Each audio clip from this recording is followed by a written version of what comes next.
Hola a todos y bienvenidos al primer vídeo de Cara B. Hoy en este vídeo queremos hablar de feminismo y de moda, dos mundos que tienen una relación un tanto peculiar. ¿Empezamos? El 8 de marzo de 1875 ocurrió algo que iba a cambiar la vida a millones de mujeres. Ese día, cientos de trabajadoras de una fábrica textil de Nueva York hicieron una manifestación para pedir mejores condiciones laborales. Esta manifestación se saldó con 120 mujeres asesinadas y con la fundación del primer sindicato femenino. Fue en 1910 cuando se estableció el 8 de marzo como el Día Internacional de la Mujer Trabajadora, pero no fue hasta el 1975 cuando la ONU oficializó esta fecha.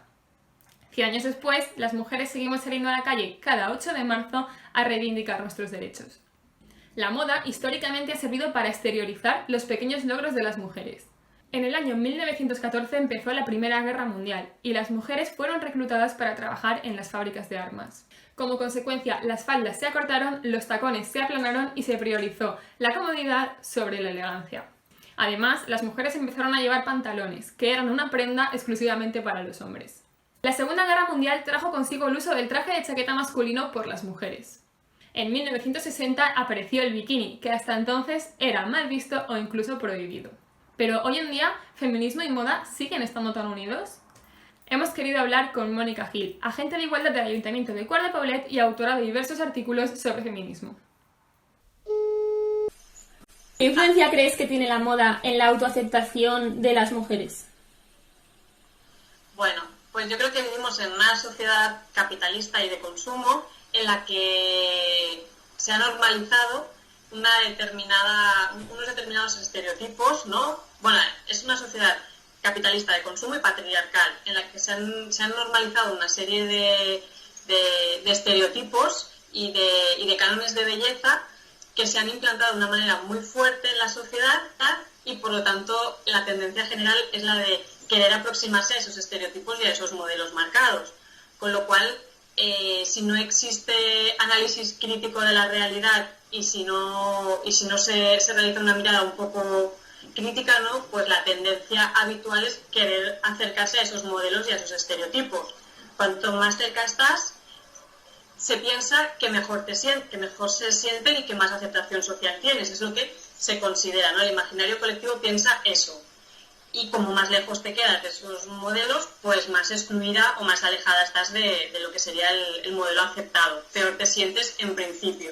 Ahora bien, vemos, ¿no?, que en realidad eso no es así, porque el querer acercarse a esos estereotipos, a esos modelos establecidos, implican una serie de prejuicios para las mujeres que son muy importantes y que tienen repercusiones en la salud tanto mental, o sea, tanto psicológica como física, entonces digamos que el precio que hay que pagar para acercarse a esos modelos muchas veces es muy alto.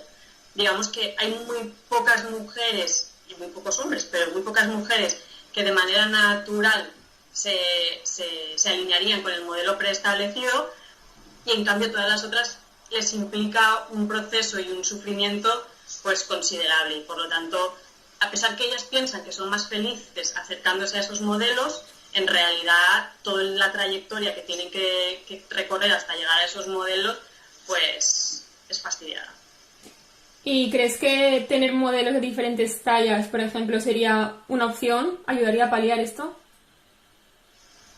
Es que, bueno, por una parte sí, claro, toda la parte del esfuerzo, ¿no?, todo lo que tienes que dejar en el camino para acercarte a esos modelos, sí, pero por otra parte ahí ya entras también en el tema de la industria de la moda, de por qué tiene que haber una moda que nos diga cómo tenemos que ir vestidas, qué es lo que se lleva este año, la necesidad de tener que cambiar de pantalones, de camisetas, de jerseys una vez al año cuando el jersey o el pantalón te duraría eternamente, porque antes las prendas de ropa duraban una eternidad y ahora las prendas de ropa te las pones una temporada y ya las puedes tirar. Porque eso es al final, da igual que haya diferentes tallas, es la necesidad de cambiar, de consumir para acercarte al final a lo que te está marcando el mercado, el consumismo.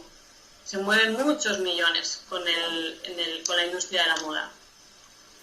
Beneficia, es tener esos modelos, sí que repercute positivamente porque no tienes que acercarte tanto a lo preestablecido, al modelo ideal, aunque no es lo mismo tener una 42, aunque haya modelos de la 42, que tener una, no sé qué talla es, 38, ¿vale? Está como, se acepta, pero el modelo ideal sigue siendo el de la 38. Pero por otra parte es que qué necesidad hay, ¿no?, de tener modelos y de que alguien te marque la ropa que tienes que llevar cada año. Al final es consumismo, es el capitalismo que te marca para que consumas.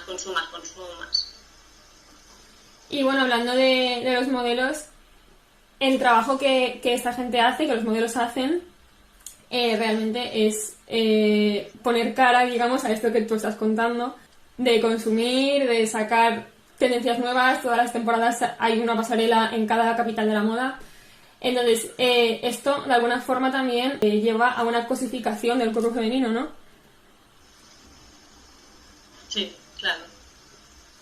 ¿Y crees Pero de las que trabajan, ¿no? O sea, de las que son modelos, y también al final el tema de la cosificación del cuerpo de las mujeres es una cosa que está muy extendida en la sociedad, ¿no? Y al final las mujeres se ven no como seres humanos o como personas, sino como cosas que están ahí. Además, en los últimos tiempos, ¿no?, la cosificación se traduce muchas veces en la hipersexualización de las mujeres, porque la moda, digamos, la moda de amplio aspecto, ¿no?, en la que puede acceder una gran parte de la ciudadanía, ¿no?, pues se caracteriza por eso, por la camiseta cada vez más corta, por el pantalón cada vez más corto, y entra ahí un poco el dilema, ¿no?, de lo que yo trabajo, por ejemplo, con chicas más jóvenes y dicen, pero si yo soy feminista, ¿no?, si yo estoy decidiendo, es mi cuerpo y yo decido enseñar una teta, enseñar el culo, y al final dices, ¿no?, ¿realmente es un proceso de empoderamiento o realmente es un proceso de hipersexualización del cuerpo de la mujer?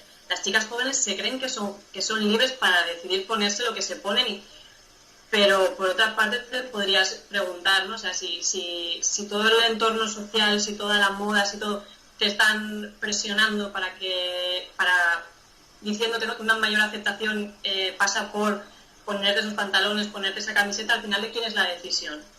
¿No? Y entonces, un poco yo creo que el tema de la cosificación es muy importante, porque dejamos de ser personas para ser cosas, y con una cosa se puede hacer lo que se quiera, cuando se quiera, y te pueden explotar cuando quieras, y entonces yo creo que es peligroso. Y las modelos, pues al final sí, son como la percha, ¿no?, que lleva los vestidos de las grandes diseñadoras o no tan grandes diseñadoras.